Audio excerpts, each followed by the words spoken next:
E aí, galerinha? Então, continuando aqui as nossas entrevistas, hoje a gente vai entrevistar Erval Kobayashi. Ele é formado em Direito, formado em Geografia, trabalha no Procon. E a gente já vai começar aqui o papo aqui. Ele já está online aí.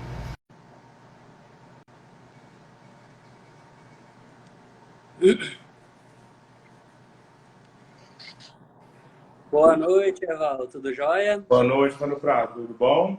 Tudo jóia? Como que vai as coisas? Tudo beleza com você. Deixa eu aumentar um pouquinho o Tudo volume jóia. aqui. Você está conseguindo me ver, me ouvir certinho? Sim, e você? Também estou, perfeitamente. Eval, em primeiro momento, se apresente aí para o pessoal que não te conhece, para o pessoal ter ciência de quem que é você, qual que é a sua profissão, o que você já fez, deixou de fazer. Bom, meu nome é Erval, né? Sou uberabense, sou advogado, geógrafo, gestor ambiental e atualmente estou empenhando a função pública, né? Sou servidor público de carreira, já passei por várias secretarias, sempre buscando ter experiência da administração pública.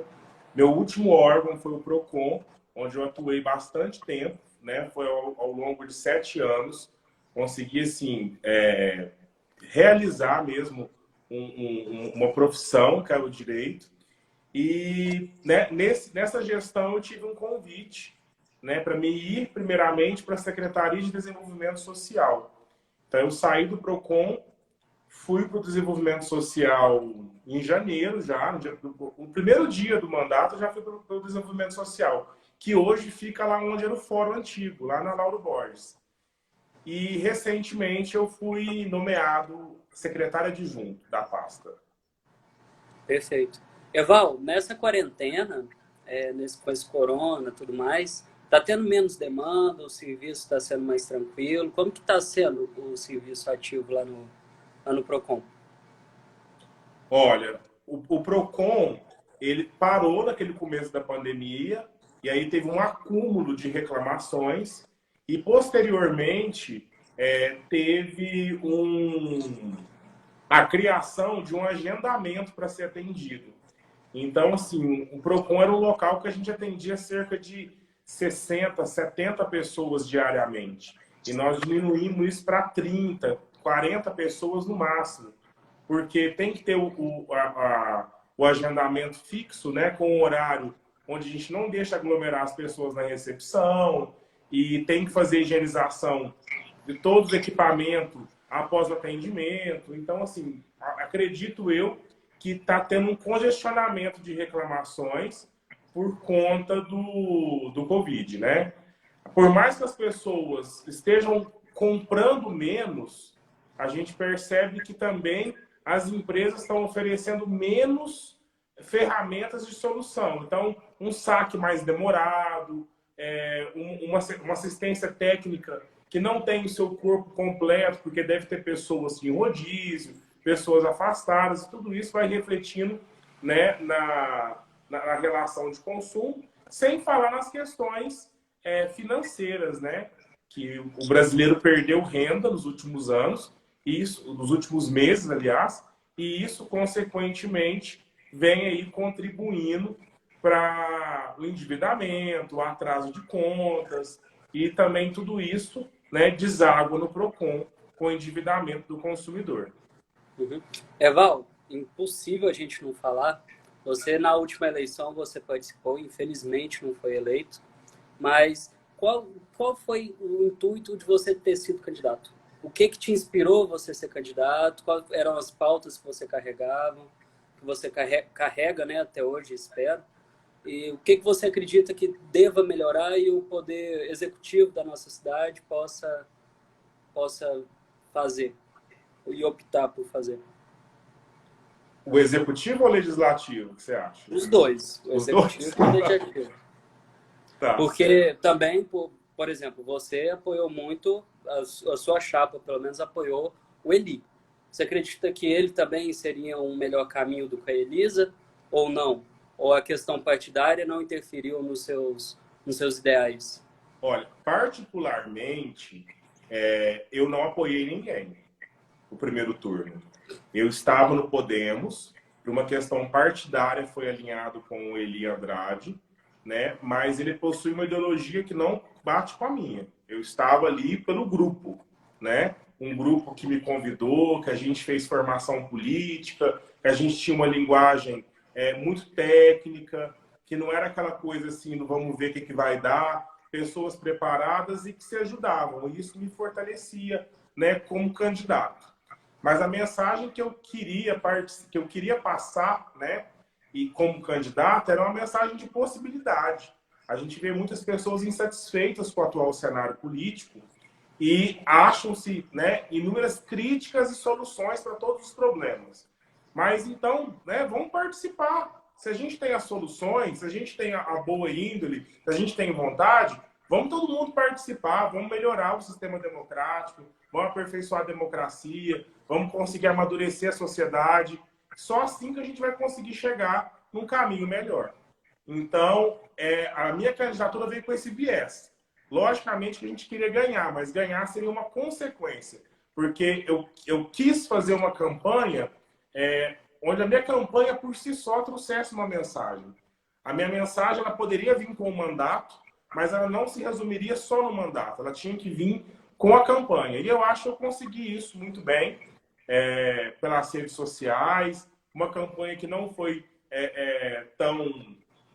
que não teve tantos recursos, uma campanha um tanto quanto modesta. E então eu acho que a gente conseguiu atingir os objetivos, né, passando essa mensagem e trazendo os pilares, né, da minha campanha, que foram 7 eixos. Vou tentar lembrar aqui todos. Meio ambiente, cidadão, mobilidade urbana, educação, cultura e... O que era o outro? Teve um que eu esqueci aqui agora, mas eram 7 eixos, né, que a gente conseguiria centro da cidade, que a gente conseguiria trabalhar se a gente fosse eleito, se a gente tivesse o mandato. Mas eu fiz inúmeras propostas, já procurei pessoas que já foram eleitas, né, como o Caio Godoy, como a Rochelle, a Alessandra do Abrigo dos Anjos. Eu disse, olha, essas propostas não são minhas, são, né, de um cidadão.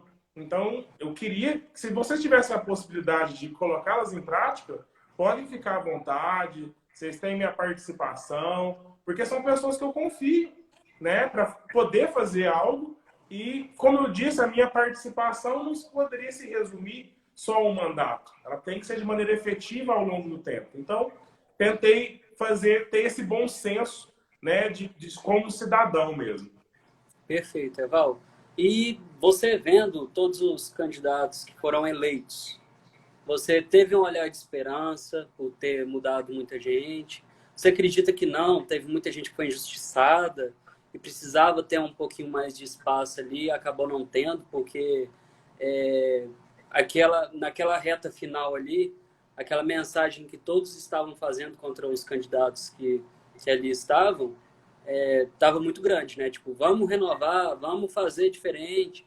Você acredita que muitos ali que poderiam apresentar algo mais para a cidade foram injustiçados ou não? Foi bem melhor mesmo a gente mudar a nossa Câmara? Essa resposta ela depende de uma análise, né? Eu, por exemplo, considero que a legislação eleitoral ela é injusta. O sistema proporcional de eleição, por si só, ele já é injusto. Então, para me falar dos eleitos com base no que eu acredito da legislação, eu posso dizer que foi injusto. Mas, né, analisando as regras do jogo, né, que a gente tem que obedecer, eu acredito que a gente conseguiu um avanço e essa campanha foi um sinalizador, né? O poder econômico, a influência de outros mandatos ainda foi forte, né, perante as pessoas, perante a sociedade, as instituições. Só que a gente percebe que não teve nenhum destaque, né, que o dinheiro ainda não conseguiu manter muita gente.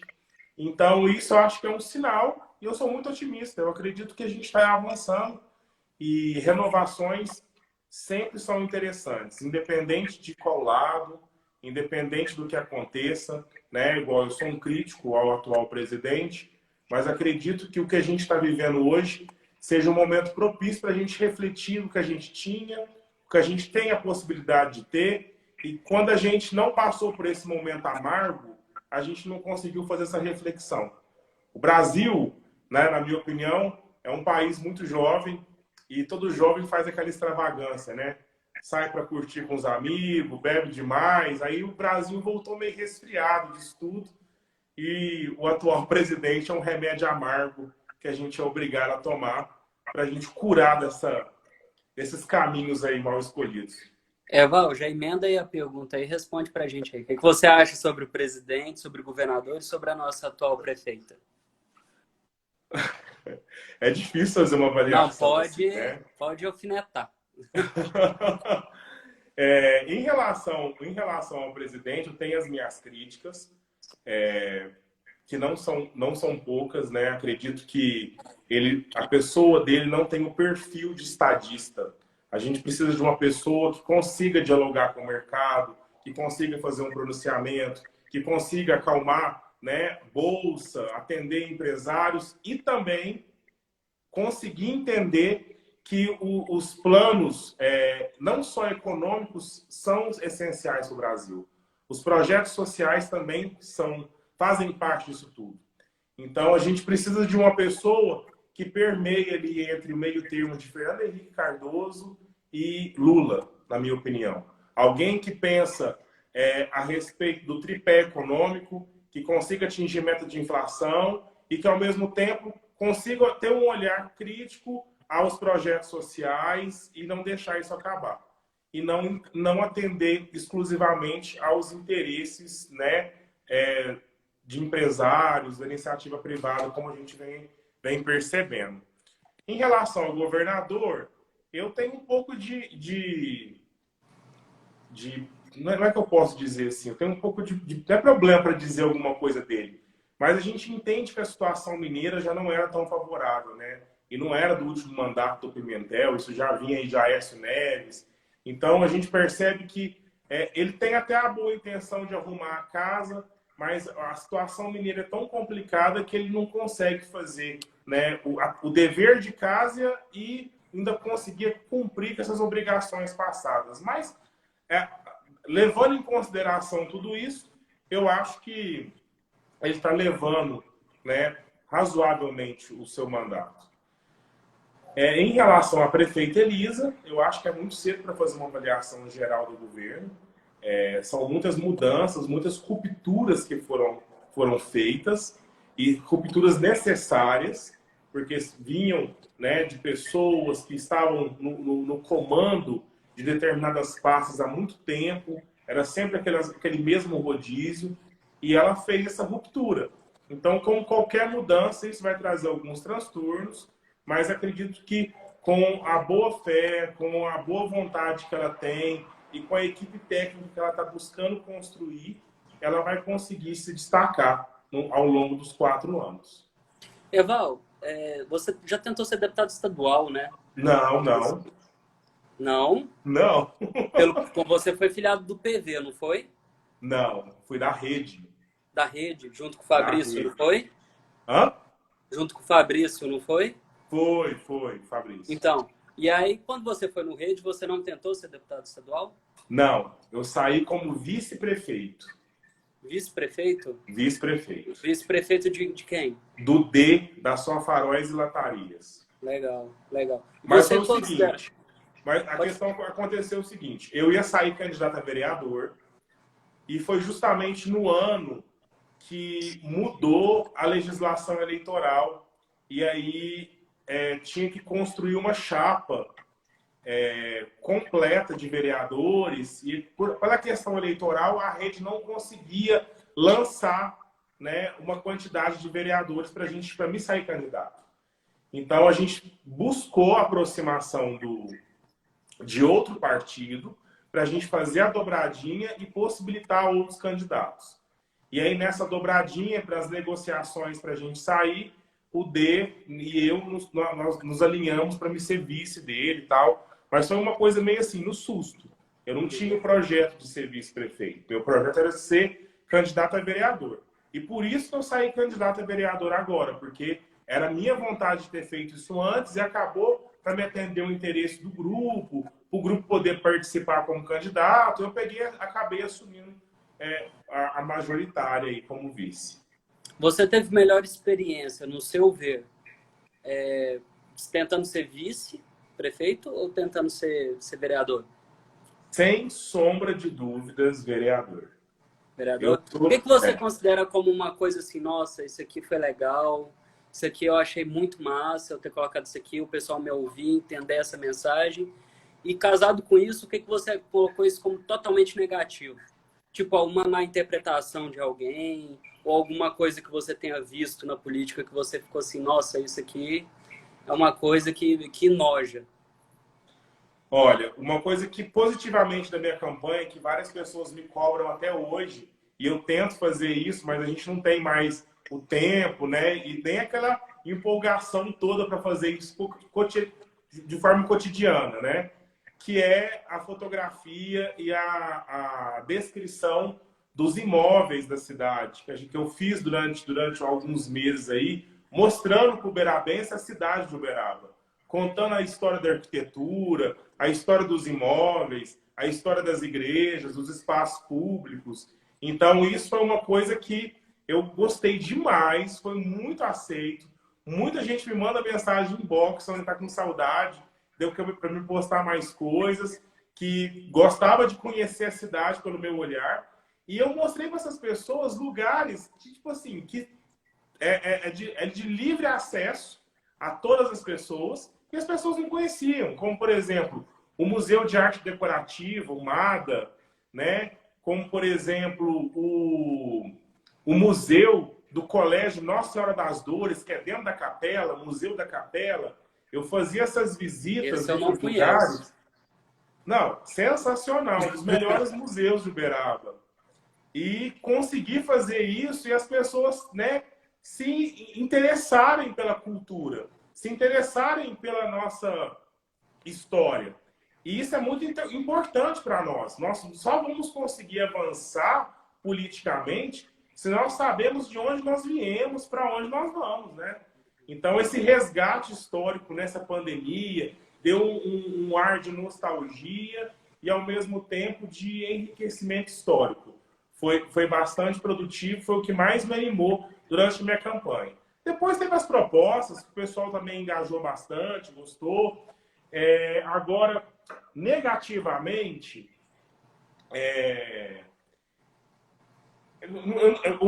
vou dar um exemplo de uma ação mesmo, para você entender. Eu resolvi não fazer carreata. Eu falei que eu não ia fazer carreata, porque minha campanha prezava por um plano ambiental, né, sustentável, e uma carreata não tem nada a ver com a minha campanha, né? A poluição sonora, poluição atmosférica aí pela queima do petróleo, né, da gasolina, e também fazer com que o meu eleitor colocar a mão no bolso para encher o tanque de gasolina e andar atrás de mim buzinando, né? Mas as pessoas, elas ainda gostam disso. Muitas pessoas falam assim, mas você tinha que ter feito, né? As pessoas ainda gostam daquela política tradicional, aquela política, né, de carreata, aquela política de jogar santinho, né, num monte de lugar. Então, assim, as mudanças, elas acontecem aos poucos, devagar. E a minha crítica, assim, do que eu não fiz, e eu acho que talvez eu não seja tão bem interpretado, foi essa, de não ter feito a carreata, de não ter feito uma campanha mais tradicional. Val, sobre isso aí é muito legal a gente conversar. Eu conversei antes de ontem com a Rochelle também sobre isso. A política, cada vez mais, ela está se moldando, né? Ela está mudando. Por exemplo, os representantes estão fazendo mais lives, estão conversando mais diretamente com o povo, está mais acessível os vereadores, até a própria prefeita. Se a gente não consegue falar com ela, a gente consegue falar com algum assessor dela. Então, a política está se moldando. Você acredita que isso é totalmente positivo ou tem sim seus lados negativos? Não, eu acho que é totalmente positivo. Porque as pessoas precisam dessa ferramenta para comunicar diretamente e elas precisam também se esclarecer. Então, esse meio de comunicação que está aproximando a política das pessoas, ele é essencial, porque às vezes eu estou reclamando do prefeito, mas o problema é do governador. Às vezes eu estou reclamando do presidente, mas o problema foi o governador que fez. Né? Se o problema é do governador, eu cobro o deputado estadual para ele ir lá me representar, não o deputado federal. Então, a gente precisa fazer com que as pessoas se aproximem da política, para elas conseguirem entender a política de uma maneira geral, para elas pelo menos saberem um caminho para onde exigirem os seus direitos, para onde buscarem as garantias fundamentais que a Constituição, né, preconiza, para a gente conseguir fazer uma evolução, né, um aperfeiçoamento democrático. Eu acho que não tem lado negativo. Não, eu também acho completamente. É muito legal quando tipo, a gente posta alguma coisa sobre política, alguma coisa do tipo. Aí vem um vereador, vem alguém muito ligado à política e comenta, falando, não, a gente vamos ver isso, vamos trabalhar junto. E eu acho que isso é muito melhor, sabe? A população ela só tem a acrescentar nesses pontos. Mas qual você vê próxima eleição? Você vai tentar ser deputado federal, deputado estadual, ou você vai tentar pisar um pouquinho no freio e falar assim, deixa essa aqui para depois? Eu acho que para deputado eu não vou me intrometer nessa campanha, não. Eu estou gostando bastante do meu trabalho nas sedes, né, na Secretaria de Desenvolvimento Social. Nós estamos aí como... Eu coloco que nós, na Secretaria agora, né, nós somos a segunda linha de frente no combate à pandemia. A primeira linha de frente é a saúde, que faz o combate aí da doença mesmo. E nós vemos na segunda linha de frente, que é os direitos sociais das pessoas. Então, a gente quer garantir renda, a gente quer garantir alimentação, nós queremos garantir direitos básicos. Então, nós estamos a todo vapor distribuindo cestas básicas para as pessoas que estão em situações de vulnerabilidade. Nós estamos fazendo atendimentos nos CRAS, no cadastro único, para verificar se a pessoa tem direito ao Bolsa Família, para se inserir num programa social, no benefício de prestação continuada. Então, eu acho que a secretaria, nesse atual momento, ela precisa muito mais de um técnico do que um candidato, um futuro candidato. E eu não quero fazer de uma pandemia uma plataforma política para me lançar como candidato. Então, eu quero assumir esse compromisso de secretário adjunto, buscando cumprir com o meu papel. Perfeito. Conta pra gente um pouquinho mais, então, Evaldo, sobre como que é seu dia a dia, o que você faz, quais são os desafios, que eu acho que é muito interessante a gente pontuar isso também. Sim, é um desafio muito grande, porque é algo novo, né? Você assumir uma secretaria, mesmo como adjunto. Para quem não sabe, eu vou explicar assim, de maneira geral. O secretário adjunto, ele é como se fosse um vice-secretário, né? A pasta, pra você ter ideia, a pasta do desenvolvimento social, ela é muito grande. Nós temos 7 CRAS, um CREAS, nós temos UAI, nós temos casa de passagem, nós temos casas de proteção que acolhem crianças que saíram dos seus laços familiares. Então, nós temos uma estrutura muito complexa e a gente precisa coordenar essa política para que ela funcione, né?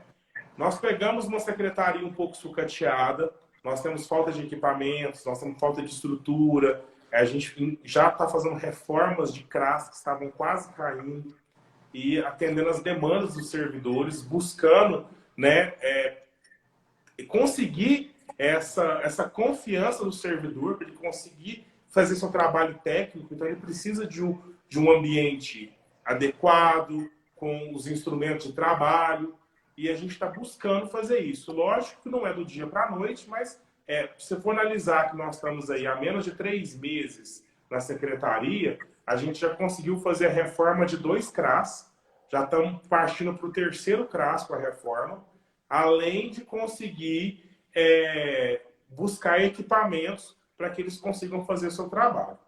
Então, como que é feito o trabalho na secretaria? A secretaria, basicamente, é dividida em 2 partes. a proteção básica e a proteção especial. A proteção básica é os CRAS. O que o CRAS faz? O CRAS ele fortalece o vínculo familiar, ele tira o ID jovem, ele faz o acompanhamento psicossocial das famílias, ele faz o cadastro único, ele faz o requerimento de BPC, que é o benefício de prestação continuada para pessoas acima de 65 anos que não possuem aposentadoria ou que têm uma renda per capita inferior a um salário mínimo. E com isso, a gente garante os direitos das pessoas. Então, essa é a proteção básica. A proteção especial é quando esse direito não foi garantido. Então, nós vamos ter, por exemplo, o CREAS, onde a gente possui uma equipe psicossocial para fazer análise de famílias onde idosos sofrem agressões, crianças sofrem abusos, e aí essas pessoas fazem essas visitas domiciliares para constatar se realmente aquilo está acontecendo, se o direito daquelas pessoas foram violados, e faz um trabalho, né, ou de fortalecimento de vínculo, quando é possível, e quando não é possível, a retirada dessa pessoa, desse núcleo familiar ou de qualquer outra situação para garantir a sua integridade física e os seus direitos. E a gente também tem trabalhos como o AI, para garantir a longevidade, a saúde dos idosos, a casa de passagem, para a gente conseguir dar dignidade, mesmo que de maneira temporária, aos moradores de rua, que é para tomar um banho, para ter uma alimentação adequada. Então é um trabalho assim, muito complexo e super essencial na atualidade. A gente percebe que o número de moradores de rua tem aumentado, a renda familiar vem diminuindo. Então a gente precisa muito dessa pasta em pleno vapor. O meu trabalho é fazer a organização dessa estrutura, acompanhar as demandas, saber o que está sendo necessário melhorar, correr atrás do executivo, explicar o que está faltando, pedir liberação para a gente concluir alguma coisa e também atender às necessidades do cidadão, que liga para cobrar uma cesta que não foi entregue, e a gente vê se ele realmente necessita, né? Responde ofício de vereador, que cobra alguma informação. Igual, por exemplo, a Rochelle, ela visitou todos os CRAS de Uberaba. E ela fez um ofício para nós, apontando o que ela acharia que deveria fazer. Nós concordamos com algumas coisas, respondemos para ela que algumas coisas a gente já estava fazendo, né? E outras coisas que a gente não tinha feito, como, por exemplo, até hoje, nós não tínhamos, mas não foi culpa nossa, nós não tínhamos um protocolo de atendimento aos usuários na proteção básica e na proteção especial. Então, assim, eu não tinha um guia. O que eu tenho que fazer? Tem que ter o distanciamento, né? Quem que vai atender? Como é que vai ser o atendimento? Nós criamos um protocolo, um manual, né? Que isso a gente completou agora 1 ano de pandemia e somente agora 1 ano após o início da pandemia que foi criado esse protocolo para a gente garantir a integridade, né, da saúde do servidor, para a gente diminuir a infecção desse vírus pelos usuários. Então, a gente está buscando fazer esse trabalho, né? Ao mesmo tempo que a gente vai lá e tenta melhorar, a gente está apagando fogo. É um pouco complexo, mas gostoso. Legal, Eval. Muito legal ouvir Falei assim. muito, né? Não, o espaço é seu, Eval, o espaço é seu. Deixa eu te perguntar, esse decreto, você deu uma lidinha nele, você acha que tem coisas que são positivas, a maioria não serve para nada? Você que trabalha mais ativamente com algumas classes, vamos supor, mais sofridas, né? Vulneráveis, Você né? vê que você fala que está sendo atingida diretamente, que isso está sendo muito prejudicial para algumas pessoas, ou não? Tem maus que vêm para bens, e que esse decreto teve mais acertos e tem que sim ser da forma que foi realizado. Olha, eu não quero ser um pouco injusto, porque eu sou servidor público, a minha renda, né, como eu sou servidor público de carreira, a minha renda está garantida, meu salário está garantido. Tanto o Paulo Pial quanto a atual prefeita pagam em dia o salário. Então, para eu avaliar, né, a vida das outras pessoas que estão passando dificuldade é um pouco complexo. Eu tenho um pouco de receio disso. Mas, em relação ao decreto, eu acredito que não tinha saída, né? A gente percebe que foi tentado não chegar nesse atual cenário. Tentou-se outras coisas, mas acabou que não teve jeito. As pessoas não se cuidaram, os leitos esgotaram, chegamos aqui no 100% de ocupação, nós vamos fazer o quê? Não tinha outra maneira. Então, o pisar no freio, né, dói no bolso do trabalhador, dói no balanço geral do comerciante, do empresário, mas qual outra alternativa a prefeita teria para fazer isso? Nem se ela tivesse condições financeiras e estruturas físicas para abrir um hospital de uma noite para o dia, a gente não conseguiria atender tudo, porque o que a gente precisa mudar é a mentalidade, né? É os costumes, são os hábitos. Enquanto o mundo inteiro aprendeu a conviver com a pandemia, nós achamos que era uma marolinha e voltamos à vida normal. E agora a gente está pagando as consequências, nos tornando o epicentro da pandemia. Eu fico muito triste de ver quem está sendo realmente prejudicado não são os lá de cima, né? São os da base. Sim. São o entregador de pizza, a pessoa que faz lanche. Exatamente por isso que me deixa muito triste, sabe? Não está sendo afetado diretamente as grandes multinacionais. As que mais estão sendo afetadas é o barzinho da esquina, é a pastelaria que tem no shopping, é alguma coisinha que tem aqui e ali. Isso me deixa muito triste.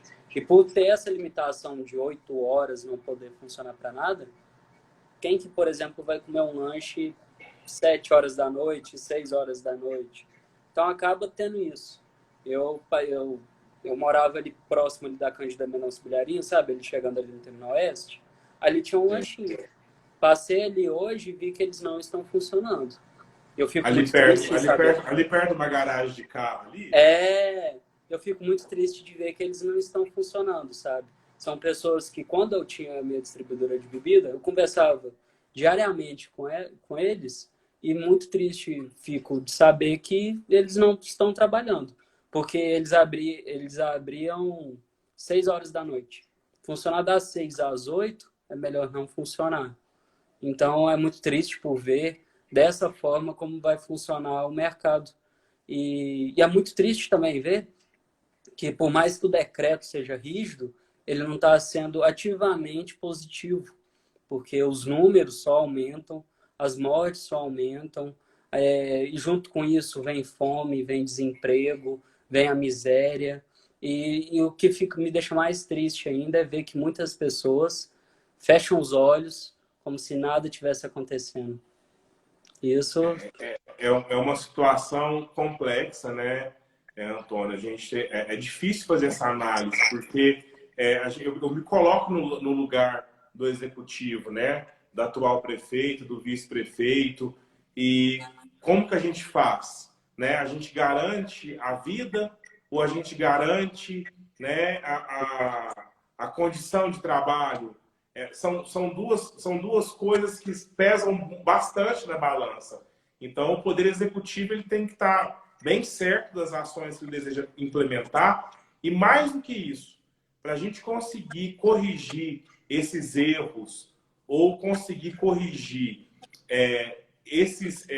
essas injustiças que a gente, né, permeou aí durante a pandemia, nós temos que exigir dos nossos representantes, dos vereadores, dos deputados estaduais, federais, um plano econômico para a gente colocar essas pessoas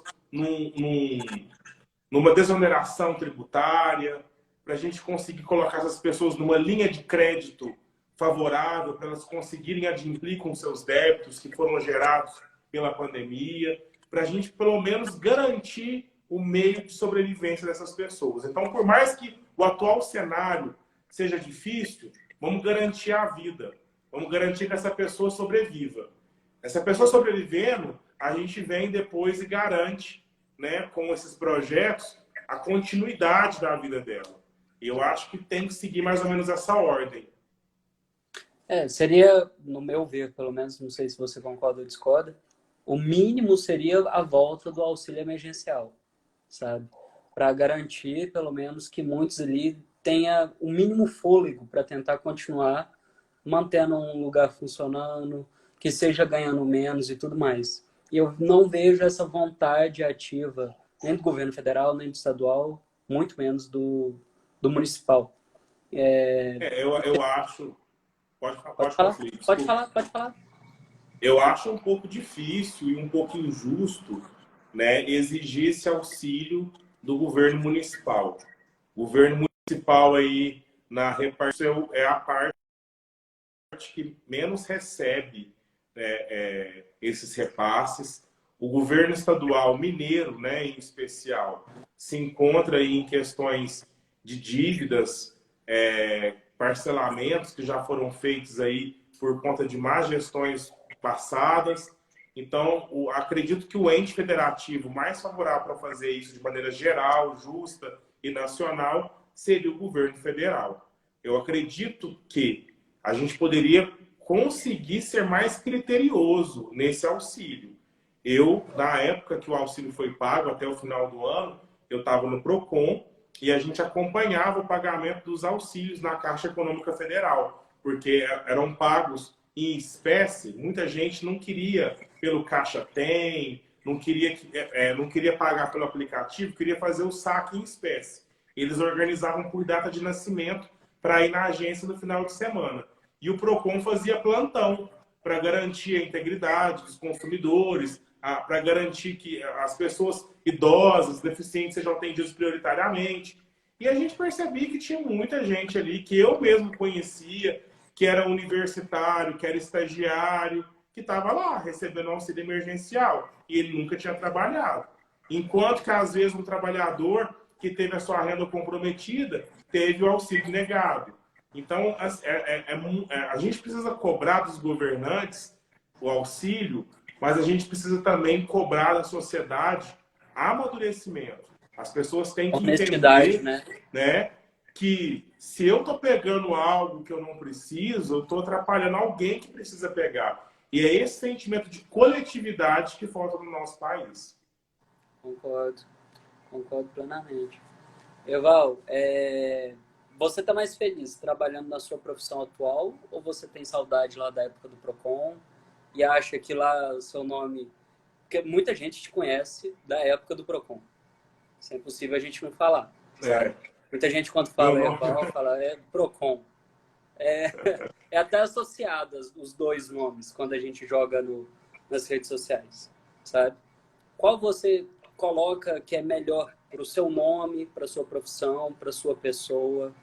Você está feliz hoje? Você tem saudade da época do PROCON?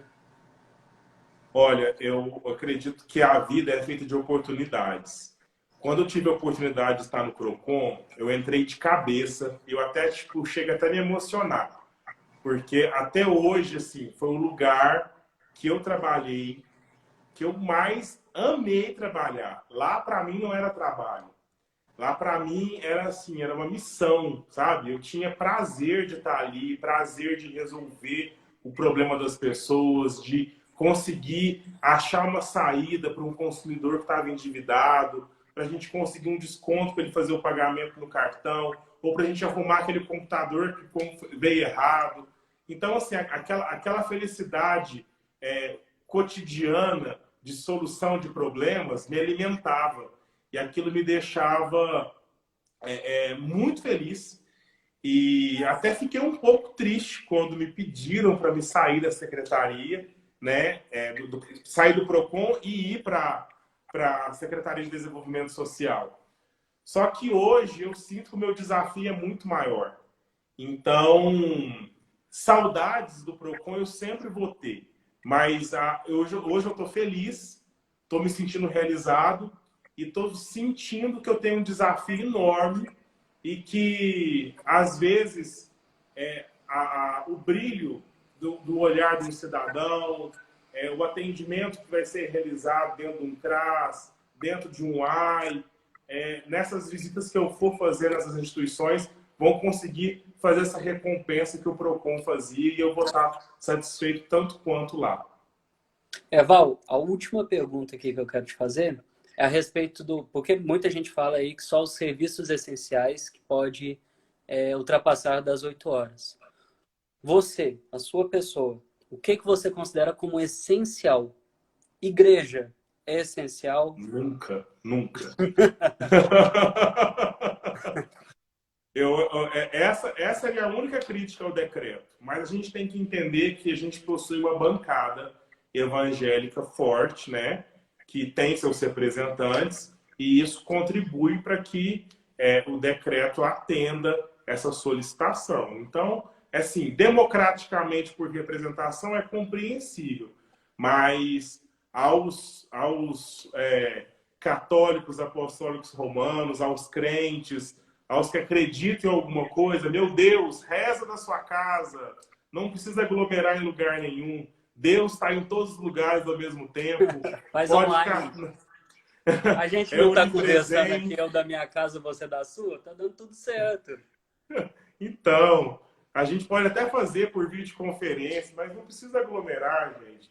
É só por uns tempos, né? Ninguém vai acabar com a sua igreja, ninguém vai diminuir a sua fé. A gente precisa, talvez, voltar o olhar para nós mesmos para a gente conseguir sair dessa. E o que você coloca como essencial? Serviço essencial. Porque, igual, por exemplo, está tendo muitos pedidos para o pessoal rever sobre os deliveries, funcionar até 11 horas da noite. Porque eu acredito mesmo que é uma das profissões mais atingidas com isso tudo. E o que você coloca como essencial? Os deliveries poderiam caber sobre os serviços essenciais, ou só farmácias mesmo, e posto de saúde, e posto de gasolina na beira de estrada? Cara, eu acho assim, a gente tem o dia todo para se programar. Nesse atual decreto da onda roxa, eu sou a favor das limitações do jeito que nós estamos mesmo. Por quê? Porque assim, o delivery, a gente pensa só no entregador que vai vir trazer para nós. Ah, não tem risco, mas aí tem a cozinheira, tem o cara que vai abrir o estabelecimento, tem que pegar o ônibus, aí eu tenho que colocar um serviço de ônibus para rodar, para os trabalhadores irem fazer seus trabalhos à noite. Então, assim, na onda roxa, no atual decreto, eu acredito que até mesmo serviços essenciais, eles precisam ter um pouco de cuidado e limitação. Agora, na onda vermelha, na amarela, aí eu acho que tem que funcionar como estava antes, permitindo aí o delivery, permitindo a abertura dos bares até 11 horas da noite, com controle, mas quando a situação está sob controle. Quando a gente não tem o controle, medidas mais drásticas têm que serem tomadas. Perfeito, Eval. Eu quero te agradecer muito por essa entrevista. Fala aí suas redes sociais, como faz para o pessoal te acompanhar, como faz para o pessoal conversar contigo, ter um contato mais direto. Bom, eu estou sempre disponível nas redes sociais, né? Pode me procurar no Instagram, que é a ferramenta que eu estou mais utilizando no momento, que é o Erval, @ervalcoba. Ou me procurar na Secretaria de Desenvolvimento Social, que é lá onde era o fórum, descer na rua da Igreja de São Domingos, Lauro Borges. E aí pode me procurar lá, que eu estou disponível. Quem quiser bater um papo, sugerir alguma coisa, ou propor algum outro tipo de projeto, pode contar comigo. Inclusive você, Antônio. Eu quero aproveitar a deixa aqui e fazer um convite para você e para as pessoas que estão nos assistindo, que eu estou fazendo parte do grupo do Politize esse ano, e nós vamos fazer uma formação técnica política para pessoas que têm interesse em ser candidatos ou que queiram saber mais de política nos próximos anos. Essa formação vai começar, se eu não me engano, mês que vem, e a inscrição é feita online e o curso vai ser todo online. Então, se você tiver o interesse de fazer, Antônio, conhecer pessoas que queiram participar, vai ser um prazer A gente já está com uma lista já de pessoas interessadas. Para quem não conhece o Politize, pode procurar nas redes sociais, tanto o Politize Nacional quanto o Politize Uberaba, para que a gente consiga desenvolver, né, o senso coletivo, aperfeiçoar a democracia e conseguir uma sociedade cada vez mais justa e melhor para todo mundo aí. Perfeito, Evaldo. Quero só te agradecer. Boa noite para você, viu? Boa noite para você também. Fica com Deus. Satisfação enorme. Um abraço para todo mundo aí que mandou um oi, mandou um alô. A Cris, o Daniel Angotti, o Jorge Tarabal. Uma galera entrou aqui. A Yasmin. Não, eu não comento, eu não leio muitos comentários por conta porque fica gravado, né? E eu acho que é bom a pessoa ver o comentário quando vai ver o gravado, né? Entendi, é verdade. Eu tô vendo aqui, nossa, muita gente mandou um alô. A Elizabeth, nossa, um abraço para todo mundo aí. Obrigadão, gente. Obrigado, hein? Com Deus, tchau, tchau.